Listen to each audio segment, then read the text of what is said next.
This is the ideal physique. Some might agree, some might disagree, and to those who disagree, you're weird. Most of us don't realize this is the ideal physique due to three major things. 1. Being comfortable with your current body. 2. Comparing yourself to others. And 3. Being uncomfortable with your ideal body. So today, I'm going to show you not only how to achieve your perfect body, but also what physique you should choose in order to exceed in your looks. Now first of all, what you consider attractive mostly comes down to your opinion. You might think this physique looks attractive or this physique looks attractive, but it all comes down to your opinion. However, there are certain opinions that are wrong. For example, being fat is not attractive. I feel like we can all collectively, well, I mean not all, but still, most of us can decide that being fat is unattractive. Same thing with being skinny. We could all, mostly all of us can decide that being skinny is unattractive. And the crazy thing is that society has normalized this. Some people talk about body positivity, and when it comes to men, I feel like this doesn't apply. I feel like when it comes to like masculine straight men, being shameful towards them is a good thing. Well, I mean, not directly a good thing. It depends on your intentions, of course. If you shame somebody for the sake of bullying, then yeah, that's bad. But if you shame someone out of the efforts that they might make a change, then yeah, that's a good thing. Because shame leads to accountability, and accountability leads to results. Like, I don't know, maybe if you even bully someone, they might feel shame, yeah, but that could also motivate them to prove the person who bullied them wrong. But it's also how you take that. If somebody bullies you and like you get depressed by it, then that just shows that you're weak-minded. If somebody bullies you and you motivate yourself to prove them wrong, that just shows that you have a masculine drive, that you want to do better for yourself. People who get depressed by feeling shame, just people who might be just comfortable, too comfortable maybe. You know, maybe they have other mental issues. I feel like someone with the right mindset would see shame as a way of motivation and change. And society has discouraged this. Society doesn't allow shame anymore. You know, of course, bullying is not right, of course. Shaming others is not fine, but I feel like it all comes down to intentions once again. And I feel like if you have good friends and good people around you, they'll shame you. They'll keep you accountable. Like, even if it comes off as bullying, still, that shame could help you. You know, I feel like this is something it sounds fucked up, but this is something that mostly comes from fat people. They do experience like a lot of bullying and shame. I do remember like some of my friends during middle school, they would shame some kids for being fat and stuff, which like at the time I thought it wasn't okay and I thought it was bad, but some people took it as motivation. You know, I had a friend who was fat and some of my other friends made fun of him for being fat, but right now he's shredded. He's working hard to look good. So that just shows how it's all a matter of how you see things, how you take things. And to be honest, like, I can't blame fat people for being fat. It's like sometimes it comes down to genetics, sometimes it comes down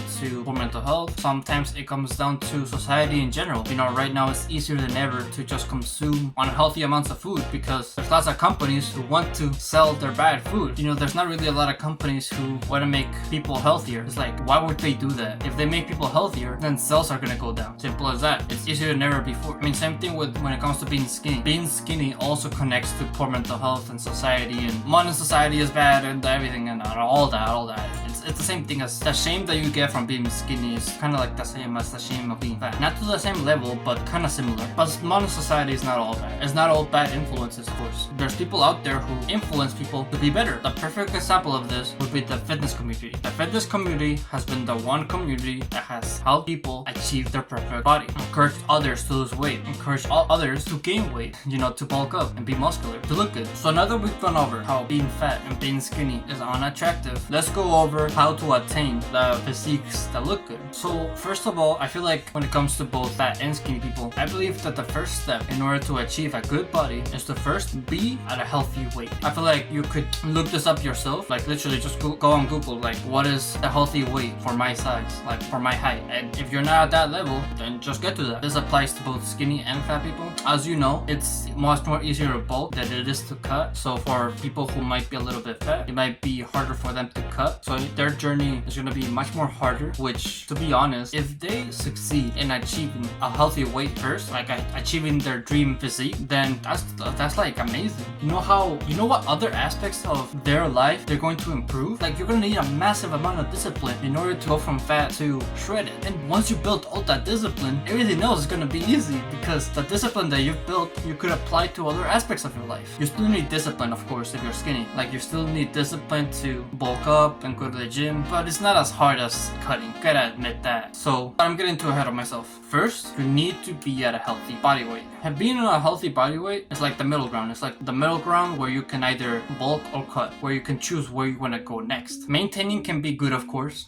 You know, if you want to maybe prioritize other things besides your body, being at a weight where you can maintain would be ideal. But if you still like maybe want to look good in order to attract girls, then these are the options that I'm gonna give you. So right now, you're in the middle ground. You have a new baseline. Now you can achieve this baseline through exercising, of course. But in order to look good, you need to have a V taper specifically, like, you know, like a V. And the way to do this is to make sure you hit the right muscle groups. This would be your neck, traps, shoulders, chest, your arms too. They also play a part in looking good, pretty much like your upper body. And your back too. That is like most important because the back is what makes you wider. Not shoulders, back. Exercises like face pulls are a good way to get a V taper. Also shrugs, bench press, incline bench press specifically. Pretty much exercises that work on your upper body are gonna be most beneficial. And the upper body is more important than the abs. That's something that I want to keep in mind because whenever you wear clothes, something that's gonna stand out more is your V taper, not your abs. So if you could like maybe work on abs like maybe twice a week and work on your upper body mostly, that'd be most beneficial. Still work on your legs too. Don't skip legs. But if you want to look good, prioritize more on your upper body. And one of the things that influences how you look is of course how shredded you are, because when you're more lean, that's what shows most of the muscle. Being at like a 10% body fat would be not ideal. I don't think it's like a healthy body weight, but if you want to look good for like at least like for the summer, getting at that level of body fat would be like ideal. You look good without a shirt on, you have a V taper, your abs will show even if you don't train them often. If I could like sum this up, get a V taper and reach 10% body fat. Simple as that. And you might think that it might sound easy, but you actually require a lot of muscle in order to get a V taper. Like, you know, a good looking V taper. Here, I'm gonna show a picture of Hamza. He's like a good definition of how a V taper should look like. But this physique is pretty much what is most attractive to girls. It's kind of like the same way how we see girls with big glutes attractive. You don't want to get too muscular either. I know a lot of guys like want to get even more muscular, you know, and be more bulky. I don't think that's gonna be attractive to girls. But still, like to get to that point where like too muscular, you have to get steroids. So it's probably not something that you should be concerned about. But maybe if you want to get into like bodybuilding, that is like something that you do have to keep in mind. That you're not gonna be as attractive to girls, pretty much. That you're gonna be more attractive to guys if you take steroids and become more muscular. Lastly, I want to go over diet. There's so many things about diet. There's like muscle protein synthesis, there's fiber, there's protein, what type of fats, should you go on keto? There's a lot of things. So I'm just gonna link a video in the description below. I talk about all this stuff. The timing of when you eat is also important. There's like so many things. Trust me, the training part is easier. The hard part is dieting. So with that, let me sum this up on what physiques are most attractive. At the bottom, we have skinny and fat. Those are like the most unattractive. In the middle, the weight where you maintain a healthy body weight, pretty much. And then in the middle, we also got when you're too muscly, where you have like too much muscle. That's in the middle too. And then at the top, you have the shredded, where you're like 10% body fat, you have a V taper, and you look good. I will also leave a video in the description below all about training, you know, maybe like your workout routine. I'll also leave like a playlist of all of the muscle groups and the exercises that you should do in the description below. I made like several videos on what specific exercises you should do in order to increase that specific muscle. So check those out. And if you like this video, make sure to leave a like, subscribe if you're new or if you like my channel, and always remember to live your life like there's no tomorrow.